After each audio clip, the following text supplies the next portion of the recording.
తెలంగాణ భవన్లో Jubilee hills కార్యకర్తల సమావేశంలో కేటీఆర్ పాల్గొన్నారు.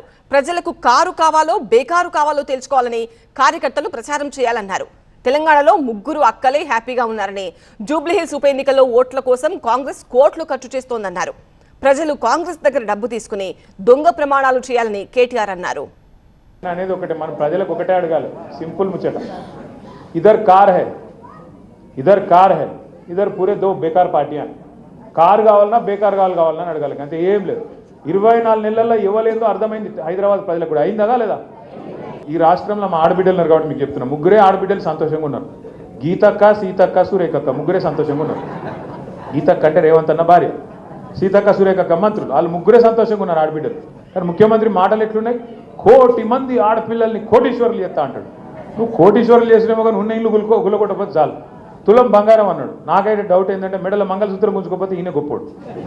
కాంగ్రెస్ వాళ్ళు ఏమనుకుంటారు అంటే, ఏమున్నది అంత గరీబ్గా ఉన్నారు జూబ్లీ హిల్స్లో, బస్తీలలో పోయి పైసలు కుమ్మితే అయిపోతాయి ఓట్లు అనుకుంటారు. మనం ఏం చేయాలి? ఎరికేనా? పైసలు ఇస్తే బరాబర్ తీసుకోవాలి, ఏం సిగ్గుపడేది కూడా దొంగ పైసలు అవన్నీ తీసుకొని ఏం చేయాలి? ఎరికేనా? మీకు ప్రామిస్ చేయమంటారు, ఒట్టేయాలంటారు, ఇమానం అంటారు, ప్రమాణం అంటారు, బిడ్డ మీద ఒట్టు, తల్లి మీద ఒట్టు, దేవుని మీద ఒట్టు అంటారు. మీరు కూడా హుషారుగా ఏం చేయాలి తెలుసా?